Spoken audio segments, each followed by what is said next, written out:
Welcome to Temple Talk. Rabbi Chaim Richman here together with Yitzchak Reuven in Yerushalayim HaKodesh, the holy city of Jerusalem. Today, the 10th day of the month of Elul.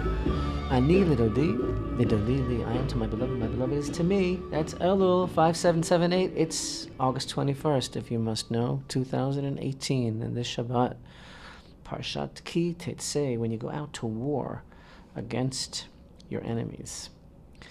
And you want to make sure you're in the right place, that you haven't stumbled into some sort of time vortex, that you are on Temple Talk. We'll prove it to you because it's Elul. This is how we always begin Temple Talk during the month of Elul. You'll hear this familiar sound.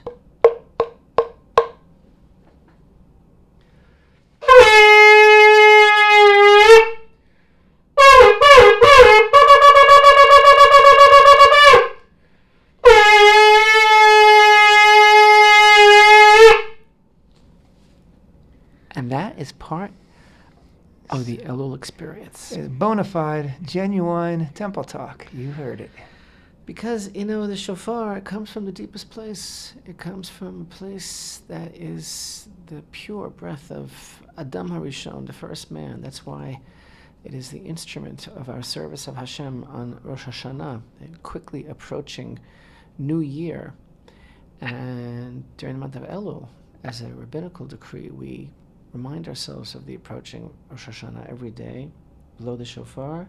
It's part of the whole upheaval of Elul, wherein basically we're asking ourselves, who are we? Who in the world are we? And where in the world? Where in the world are we in this world? What are we doing? What in the world are we doing in the world? And the shofar, the special thing about it, the verse that says, Min ha-metzar karatiya anani b'merchavya. We say to Hashem, I call out to you from the narrow place. Answer me in abundance. The narrow place is the narrow opening of the shofar, and then it gets wider.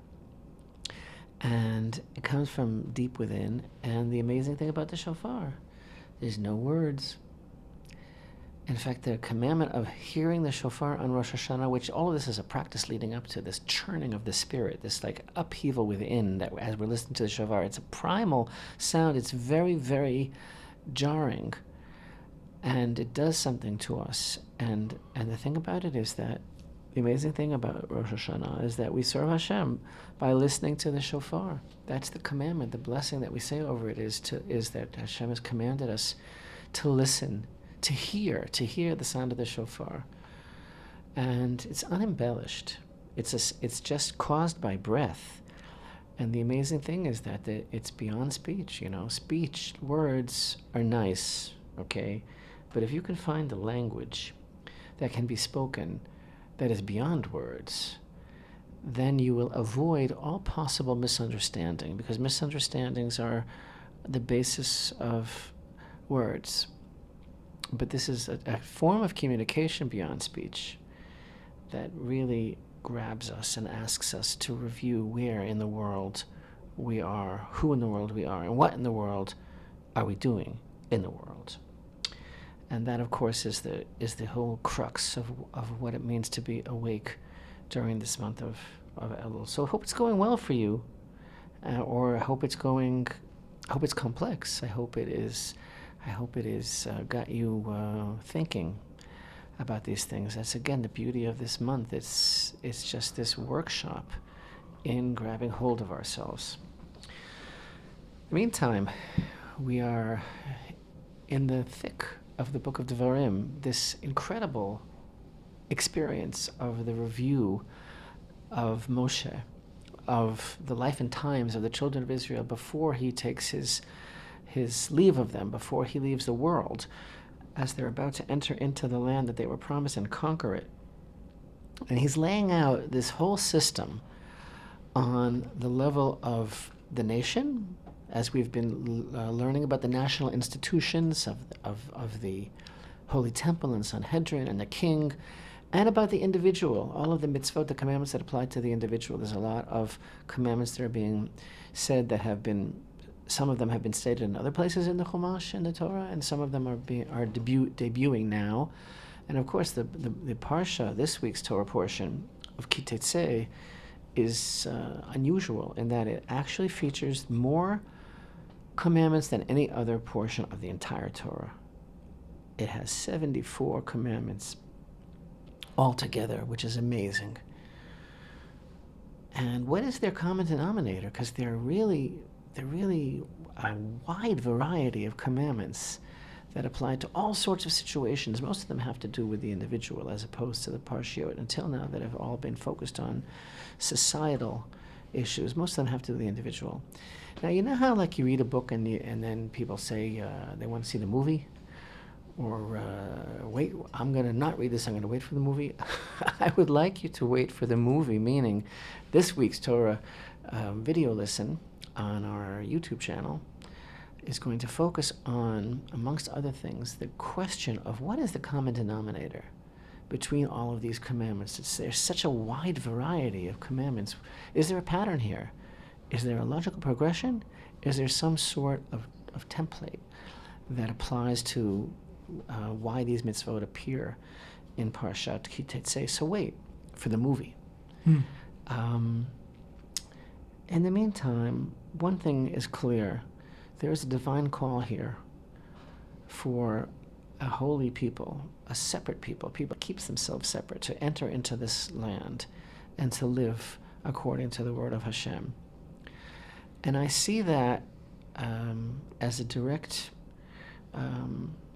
opposite to, for example, Jeremy Corbyn. Jeremy Corbyn. And before I get to Jeremy Corbyn, I'll talk about trying to find a logical progression. Wow. Well, I'll tell you what it is. We're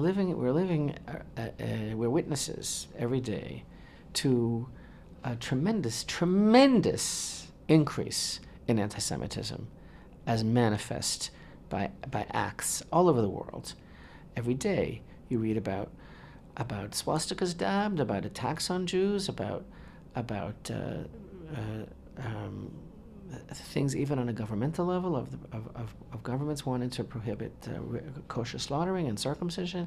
You read about all sorts of things that are going on, statements that are made about Jews, and like I say, attacks that are made against individuals. And then you have Jeremy Corbyn, the leader of the Labour Party of England, is in his own category altogether. So I'm saying, the logical progression of what I'm saying here is that, on the one hand, the Torah is calling us to live, to establish ourselves as a nation, to become a separate people, to live a holy lifestyle, and that brings hope to the world. But a person like the UK Labour leader, he doesn't want the Jews to exist altogether. So I do see it. I do see a sentence here. I do see it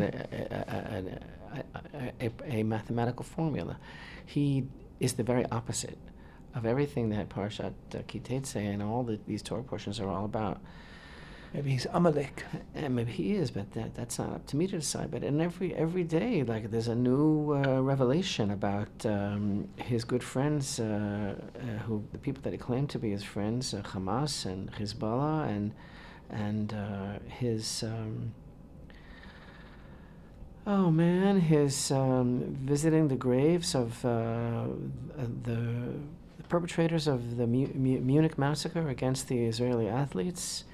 His 1972. Attending a conference with Hamas leaders, including one who received 7 life sentences for aiding in the preparation of a suicide belt. His refusing to condemn the terrorist organizations of Hamas and Hezbollah. His the picture that emerged of him making a salute linked to the Muslim Brotherhood, and most recently, the picture that was published by the Times of London of Jeremy Corbyn meeting with the leader in exile of the Popular Front for the Liberation of Palestine terrorist organization, met with the guy only weeks before its members carried out an attack on a Jerusalem synagogue in which 6 people were murdered. I'm reading the article. That's actually not how I would have described it. I would have described it as a massacre in which 6 Jews who were beginning their morning prayers were butchered. It was unbelievable what happened at that attack in Har Nof. And Jeremy Corbyn meets with the guy right beforehand. Anyway, that's what's going on in the world today. And on the backdrop of these Torah portions, the other thing is that, again, the Torah portions which are issuing a divine call to Israel to rise above all of this. We're coming to Rosh Hashanah now. And you know what the unbelievable thing about this season is for the Jewish people? Is that the new year is totally about the fate of the entire world. And the prayers of Israel are so totally altruistic. It's like here Jeremy Corbyn is like horribly anti-Semitic and basically wants Israel to cease to exist. And the prayers of Israel, and by the way, no, I'm not making a separation in my statements between anti-Zionism and anti-Semitism. That shallow, tired excuse about how a person says, I'm not anti-Semitic, I'm just anti-Zionist, because it is exactly the same thing, and we all know that. But the point is that the prayers of Israel on Rosh Hashanah are all about the whole world. They're just expressing this heartfelt desire for the entire world to be one family, to be united in the recognition of who Hashem is, and to serve Him together in peace and harmony. That's what the vision is of Rosh Hashanah. And in that context of that, the shofar again is the universal language, because Right. there's no words. It can be understood by everyone. So I find all of this quite amazing, how you have this dichotomy between how the world is dealing with Israel and how Israel views itself in the world. And there's talk of a truce being arranged with Hamas. Hamas is the terrorist organization that runs the Gaza Strip and that holds 1 million Arabs in a stranglehold, while the world blames Israel. This talk of a truce is being arranged. In the meantime, every single day there are more incendiary balloons that are launched. They're still keeping up the violent protests at the border, and not to mention other attacks that take place within Israel. A woman was killed a couple days ago by a hit and run. A soldier was attacked by a knife-wielding terrorist. Every single day, there are still incidents that you would never read about in the press, in the world press, because they're too busy talking about how terrible Israel is. What do you have to say to all that, Yitzchak? Well, what do I have to say to all that is the world's in a bad place, and we're trying our best to get the world in a better place. And the center of the betterment of the world is the Holy Temple. That is the vision. And that is the reality as it was established already twice throughout history. The Holy Temple is the vehicle that brings about the spiritual rectification for all humanity. Everything that goes on there is on behalf of all humanity. And again, it is not about mollifying God, satisfying Him, buying Him off, or any sort of substitution. What goes on in the Holy Temple is a very powerful experience for humanity to realign its spiritual essence with having been created in the divine image of God, and coming to an understanding of how all of existence is focused and centered on that knowledge and understanding who Hashem is in our lives. That's what the Holy Temple is all about. So I want to, with your permission, Yitzchak, I want to address a certain issue that I think this is a good time to address it here in the month of Elul and here in these Torah portions in the book of Deuteronomy. There's a certain issue that we have not formally and officially addressed, which is very timely. The reason we haven't formally and officially addressed it is just because we have been preoccupied with our duties and many projects, but it's something that needs to be talked about because it is very prevalent and it is newsworthy. And that is the issue is that there is a growing movement or growing attempts that are being made by various quarters throughout the world to cast doubt upon the actual historical past and future location of the Holy Temple. Mm-hmm. There's a bunch of theories that are being espoused that gain very, very wide attention and enthusiasm in certain quarters.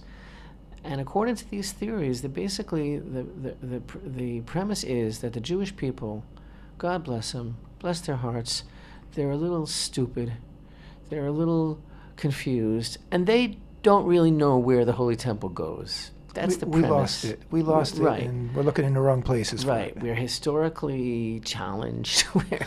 we're on some sort of spectrum, and we don't really know where our own Holy Temple is. And so they come along and they help us out. And there's one guy, for example, Bob Cornick is his name, and he wrote a book. Oh, must be very smart. There's a whole bunch of people that have all sorts of theories about where the Holy Temple really is. And it's not on Mount Moriah, believe it or not. It's either in the city of David, or it is south, or it is north, or it is somewhere else, but not where we think it is. And they have all kinds of proofs that the Western Wall is the wall of a Roman fortress, that there's descriptions in the New Testament that contradict the Jewish thinking, that there's all sorts of historical indications that all sorts of things. And the common denominator of all of these theories, a few common denominators. One is that there's a tremendous amount of people that are subscribing to it. Two is that they are mostly being espoused by various evangelical and fundamental Christian followings. Three, that they purport that it would be a very simple thing to build the Holy Temple now because it doesn't challenge any sort of Muslim edifice. And since we're completely wrong and it doesn't go on the Temple Mount, therefore it doesn't have to aggravate or cause any sort of upset in the Muslim world because it goes somewhere else altogether. How convenient. So we get a tremendous amount of mail about this every week, every day, Mm-hmm. and some of the comments are sweet and innocent, like trying to open up our eyes and inform us that we're wrong, and that we should check all these theories out because we're barking up the wrong tree. And some of the comments that we get are very obnoxious and they're very confrontational. And in fact, we're so overwhelmed and just like totally. Actually, it's kind of boring, but we're totally inundated with all of this stuff. It's beginning to border on the old canard that we rejected a prophet, or the Jews killed the prophets. It's like we're rejecting where the temple goes. So we're anti-temple, right? We're anti-temple. We're anti end of days. We're anti what? Right. Anyway, what needs to be done in the world? The stuff is ludicrous. The stuff is absurd. The stuff is tremendously. Well, here's what I want to talk about it. I want to spend the rest of the program talking about it. Actually, it's so important, and to my distress, we haven't really, as the Temple Institute, issued a formal statement about this nonsense until now. Like I say, we're very involved on a daily basis with the preparation for the building of the temple, so we've been a little bit too busy to actually spend time addressing this phenomenon, but because it's so widespread and it's so confusing and people are so crazy about it, I think the time has come to discuss. In fact, we were even talking about making a video presentation about this whole concept, which we may get to. But for now, let's discuss this whole idea. So first and foremost, the reason I say this is a good time to discuss it is because in these Torah portions, we've encountered for the first time the expression, the place that he will choose, right? And that, of course, is a reference to Mount Moriah, which is the place where Abraham brought Isaac to bind him, the place where Yaakov Avinu, Jacob, the patriarch, saw the vision of the ladder, the place where, prior to that, Noah built an altar, where Cain and Abel built an altar, where Adam himself, Adam Harishon, built an altar, and the place from which Adam was created. That's the place of the altar on the Temple Mount, just a few feet away from the foundation stone, the very center of the universe, on the Temple Mount. So it's a hard place to lose. So then why does the Torah refer to it as the place that I will choose? And this is something that we actually learned about in one of our video lessons a few weeks ago. On one level, it's called, the Holy Temple is called the house of choice, the chosen house, because it's about our willingness to choose between right and wrong. And it is the one place that Hashem, as it were, chose to rest his presence, to make his presence known to humanity throughout human history. And it's also something of a mystery, how the Torah relates to this, how the Torah wants us to seek it out, how the Torah doesn't specify throughout these verses in the book of Deuteronomy where it is, but how it's later clarified by David and by the prophet Samuel in the book of Samuel exactly what this is referring to. And it is there that the tradition is related to and constitutionalized, as it were, established that this indeed is the place that Hashem chose from the very beginning of time. It never was a question as to where it is exactly, but perhaps this is one of the reasons that people think that they can get away with this. The fact that the Torah describes it as, I'll decide where God chose. The fact that the Torah describes as the place that he will choose. In any event, there's the music. We're going to come right back to this, and we're going to go through this whole concept and try to give some clarity and true understanding of the nature of the place where the Holy Temple is really located, Mount Moriah in Jerusalem. Stay with us. We'll be right back. Temple Talk.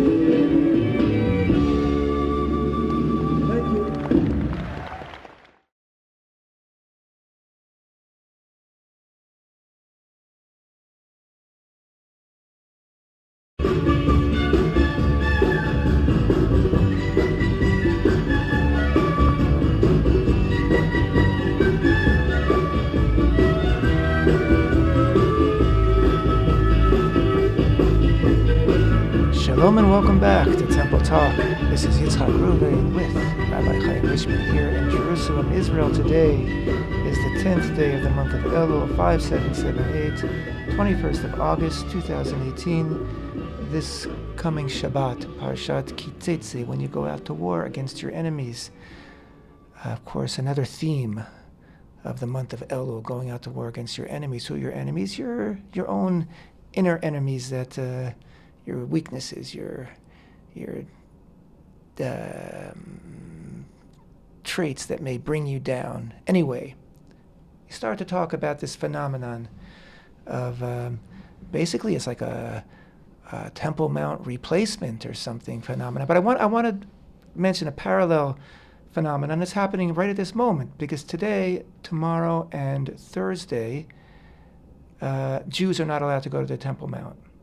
Why? Because there's a Muslim holiday taking place during these days. And what's that holiday? The holiday is the holiday of al-Adha.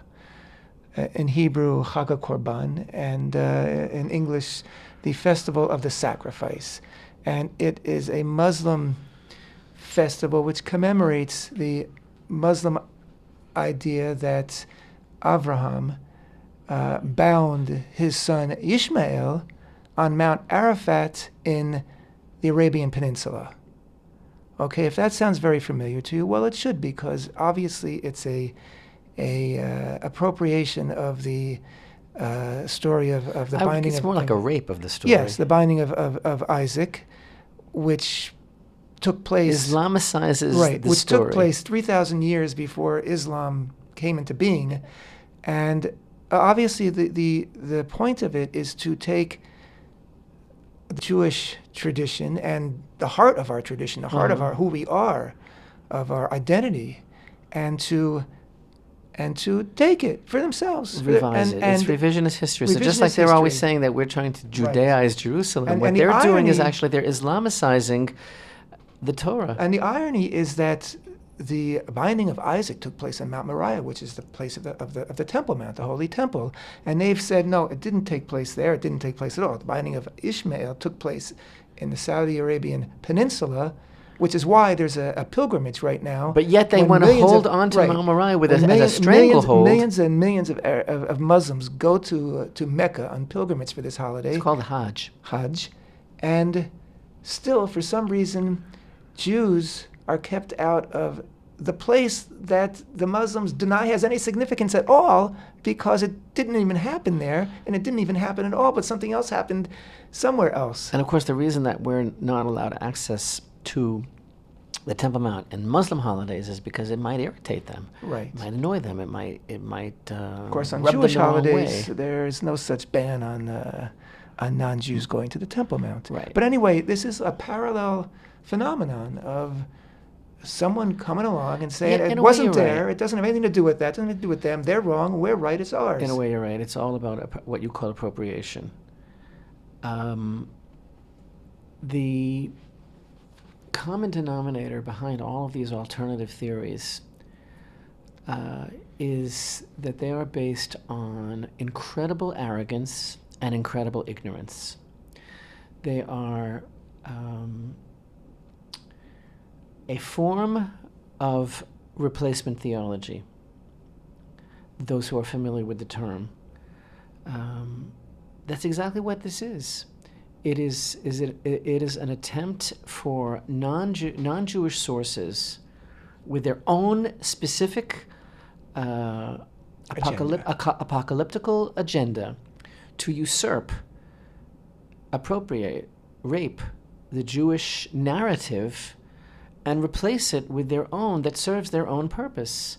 And, in the short time that we have for Temple Talk to relate to every detail of whether it's Kornuk or whether it's one of the other outlandish theorists as to all the things that they claim in their writings and in their books, I'm not going to do that now. We may do that in a video. I am currently forcing myself to sit through some of these so that I can get a perspective of exactly what it is that they're trying to say, and it's torture, because it's based on such foolishness. Anyone who is familiar with the Temple Mount, whether a layman or an academic or a tourist who's familiar with the Temple Mount, knows that there is archaeological evidence on the everywhere you look on the Temple Mount. On and around the Temple Mount, there are saturated. remnants of the Holy Temple. There are remnants subterraneously that have been unearthed, which is always in the news, which again the Muslims have been trying to destroy. And much of the structures up there make use of repurposed remnants from the Holy Temple. The topography of the Temple Mount matches the sources of Jewish tradition perfectly. But there's more than that, Rabbi. terms We never lost it. There was never a time in our Exactly. history where we scratched our heads and said, where did it go? That's why I said the first issue is arrogance, because these people are coming along and they're basically telling us that we did lose it. It's a rather distinctly idiosyncratically Jewish issue, is it not? So why not talk to some Jews about where the Temple Mount is? Because this has never been a question at all. So it's just this nuclear arrogance to come along and say that we're mistaken, that we don't know where the Holy Temple is, and to base it on such ridiculous, wanton, deliberate lies. And the archaeological evidence that they purport to support their theories is just bunk. I mean, it's so ridiculous. Shallow. I'm watching some of these videos, and it's about deliberate mistranslation or ignorant mistranslation. It's about misinformation. It's about this just wild speculation. And when you go to the bottom of it, you find the common denominator is that the motivation is clearly a type of replacement theology, because it's like, we'll tell you what's good for us, and just as there are those that feel that the church has replaced Israel, which is what replacement theology is all about, and that whole line of reasoning, so too the whole obsession that these people have with this issue is to facilitate the particular eschatological, apocalyptical scenario that they are looking forward to, basically at the distress of Israel. And then the stubborn attachment of the Jews to the Temple Mount becomes a stumbling block for, what the the fulfillment world really of their needs to do. particular Right. goal, exactly. And again, there's no difference between this than the Muslim denial that there was ever a temple in a Temple Mount either. I mean, we get the same people who are purporting that it was here or it was there would be very upset with the Muslims denying that there ever was a holy temple. But it's the exact same thing. It's pop archaeology. It's pop, folkloric kind of research. It's all just ridiculous and based on nothingness, with total contempt, like either contempt or total deliberate avoiding all the Jewish sources. Mm-hmm.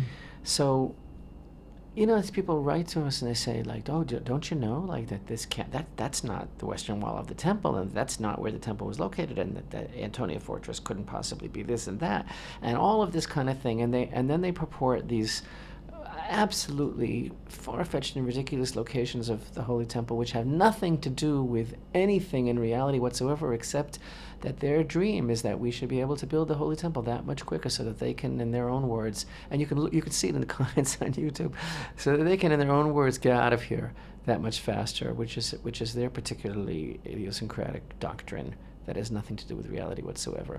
And the whole thing is if it wasn't so totally outlandishly insulting and silly, it would be ridiculously humorous. It's gaining a tremendous amount of popularity. All these people who think that they have something to tell us about where the temple is located. If only we That's would my listen. statement. My statement is that I would really, if anyone cares at all about what the Temple Institute thinks about all of these theories, what we think about them is that they are arrogant, they are ignorant, and they are a deliberate attempt to usurp the Jewish narrative and substitute it with the narrative of their choice, which is basically type of public rape. Fits in with our Torah portion this week too. And we're not going to be silent about it. Me too. Hashtag. Hashtag, it's my Temple Mount and I never lost it. Right. And again, even though there have been no archaeological digs on the Temple Mount because of obviously the sensitivity of the holiness of the place and the political sensitivity of the place, it is laden with visible evidence. Yitzchak, we that you walk on can't- the Temple Mount. You practically trip over when We you walk when on you it. go You up. do trip over it. We walk because, first of all, the Muslims have been so busy destroying systematically the artifacts of the Temple Mount that there are pillars from the Second Temple that are lying strewn about, that have been authenticated by the most prestigious archaeologists as coming from the temple. There are columns. There are the corinths of decorative columns. There's an actual remnant of the soreg, which was the low-lying wall that separated between the outer core There's of the Temple Mount and the paving stones from the first the original temple. paving stones. There are The beams, the wooden beams, 3,000 the wooden years beams old. that have already been Cedars. dated, and it was written about in many archaeological journals, the cedars of Lebanon that are piled up in a corner, that are also exploited and abused by the Muslim walk, dating from the time of the first temple. There's I started to say there's a remnant of the Soreg, which was the original line of demarcation between the outer Temple Mount complex and the beginning of the sanctified courtyard. There's the Beit Tokea, the Beit Tkiya. There are the stones at the southern side that fell from and on the day of the temple's destruction, including the decorative stone from the trumpeting station, like you said, Beit HaTkiot, where the trumpets were blown to announce the arrival of Shabbat and Rosh Chodesh from the top of the Holy Temple. There are original stones in the base of the walls dating from the time of the Hashmonaim, and then of course the base of the western wall dates from the time of King Solomon. The Hulda gates and subterranean tunnels that lead up to the mount. The most authentic, original, extant Jewish architecture in the world is the beautiful ceiling work in the Hulda gates, the double gates that lead up to the Temple Mount complex. So, and we've just there's the actual there's the actual foundation stone underneath the Dome of the Rock, which actually has an indentation in it, which is the exact measurement of the Ark of the Covenant that stood in the middle of it, and on the end of that stone is an exact imprint, as it were, a section that was carved away that fits the exact back wall of the sanctuary building itself that rested against the stone. And on and on. There are so many, even though, again, the Muslims have never allowed any sort of expedition, there's so much knowledge that has been gleaned and gained and collated, even with what can be seen by the naked eye. And then it was several years ago, we covered all of this on the Temple Institute's social media and website, several years ago when the Waqf was making illegal excavations on the Temple Mount to replace, ostensibly to replace some electric wiring, or they actually revealed for the first time the contours and the outer walls of the chambers of the women's court. And all this has been very, very well documented, but all of this is totally ignored and just treated with contempt by all of these would-be experts on the Temple Mount who have about as much to do with the Temple Mount and true knowledge as I don't know who, as Jeremy Corbyn. Oh, I was about to say that. Took the words out of my mouth. So yeah, and in conclusion, it's just another attempt to conceal the divine presence and to do things their way. Yeah. All these different forces in the world that are trying to basically do things their way.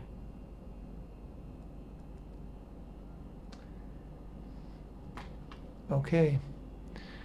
I got that out of my system for now, but we still need to make an instructive video and go through some of the ridiculous points. I think that's definitely very, very necessary. Back to our Parsha, Ki Teitzei, which opens with war and ends with war.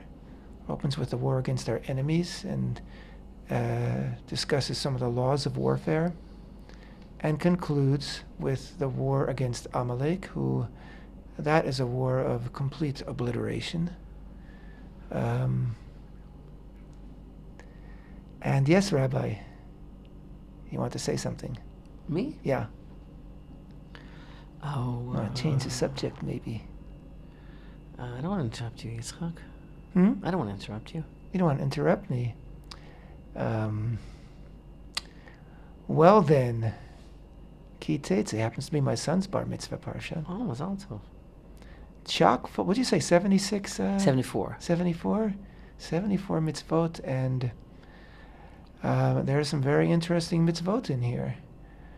I don't even know where to begin to discuss them. I don't know what I don't want to discuss. I don't want to give anything away, Rabbi, either. Kind of for the movie bind here, yeah. But